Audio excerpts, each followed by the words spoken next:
ក្នុងពេលថ្មីនេះចិននិងជប៉ុនកំពុងតែកើនកម្ដៅជាមួយគ្នាយ៉ាងខ្លាំងដោយសារតែលោកស្រីប្រធានាធិបតីប្រទេសជប៉ុនបានប្រកាសគាំទ្រកោះតៃវ៉ាន់បើសិនជាចិនហ៊ានវាយលុកកោះតៃវ៉ាន់ទាំងអស់នេះយើងកំពុងតែគិតមើលហើយសម្លឹងមើលថាហានិភ័យបញ្ហានៃពិភពលោកកំពុងតែគៀកនឹងមកដល់ហើយប្រសិនបើមហាយៈចិនប្រកួតប្រជែងសពាវុធជាមួយនឹងប្រទេសជប៉ុនតើនឹងមានអ្វីកើតឡើងតើនៅអាស៊ីឬក៏ប្រទេសមួយចំនួននៅអាស៊ីអាគ្នេយ៍ប្រទេសដែលជាប់នៅសមុទ្រចិនខាងត្បូងតើនឹងមានអ្វីកើតឡើងយើងត្រូវដឹងថាពីរអ្នកនេះគឺជាសត្រូវប្រវត្តិសាស្ត្រជប៉ុនគឺជាមហាអំណាចដែលបានត្រួតត្រាប្រទេសចិនហើយរហូតទៅដល់អាស៊ីអាគ្នេយ៍ផងដែរចិនគឺជាប្រទេសដែលទទួលរងនឹងការឈឺចាប់ពីប្រទេសជប៉ុនតែនៅពេលនេះចិនគឺជាមហាប្រទេសខាងសេដ្ឋកិច្ចខាងយោធាតែជប៉ុនក៏មិនមែនជាប្រទេសដែលអន់នោះដែរកាលពីសង្គ្រាមលោកលើកទី2ជាសម័យមួយដែលពិភពលោកមិនទាន់មានការរីកចម្រើនខ្លាំងនៅឡើយទេតែជប៉ុនមានសពាវុធនិងមានការរីកចម្រើនដល់កំពូលចុះនៅពេលបច្ចុប្បន្នពិភពលោកស្ងប់ស្ងាត់ពិភពលោកគ្មានសង្គ្រាមប្រទេសកំពុងតែអភិវឌ្ឍបច្ចេកវិទ្យាកើនឡើងតើជប៉ុននឹងដើរដល់ណាជប៉ុនជាប្រទេសមួយដែលមិនសូវអួតអំពីសពាវុធរបស់ខ្លួនទេតើនៅពេលសង្គ្រាមកើតឡើងនៅពេលខាងមុខនេះតើជប៉ុននិងចិន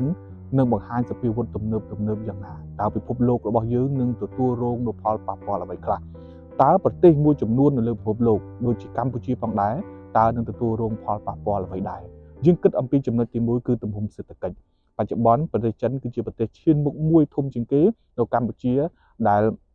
មានទុនវិនិយោគយ៉ាងច្រើននៅក្នុងនោះផងដែរប្រទេសជប៉ុនក៏ជាប្រទេសមួយដែលមានទុនវិនិយោគនៅកម្ពុជាយ៉ាងច្រើនផងដែរអញ្ចឹងផលប៉ះពាល់នឹងកើតឡើងទាំងវិស័យសេដ្ឋកិច្ចទាំងវិស័យភូមិសាស្ត្រនយោបាយដូច្នេះហើយយើងទាំងអស់គ្នានឹងសម្លឹងមើលថាតើពួកគេនឹងបន្តឲ្យមានកម្ដៅនេះកើនឡើងឬក៏បន្ថយកម្ដៅនេះ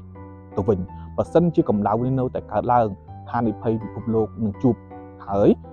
យើងត្រូវចាំថានៅប្រទេសជប៉ុនគឺមានមូលដ្ឋានទ័ពយោធារបស់អាមេរិកនៅទីនោះផងដែរហើយយើងមិនដឹងថាជប៉ុនមានសពាវុធទំនើបយ៉ាងណាចំណែកនៅចិនមាននុយក្លេអ៊ែរនិងសពាវុធទំនើបដូចគ្នាផងដែរដូច្នេះបើសិនជាយៈទាំងពីរនៅអាស៊ីនេះប្រកួតគ្នា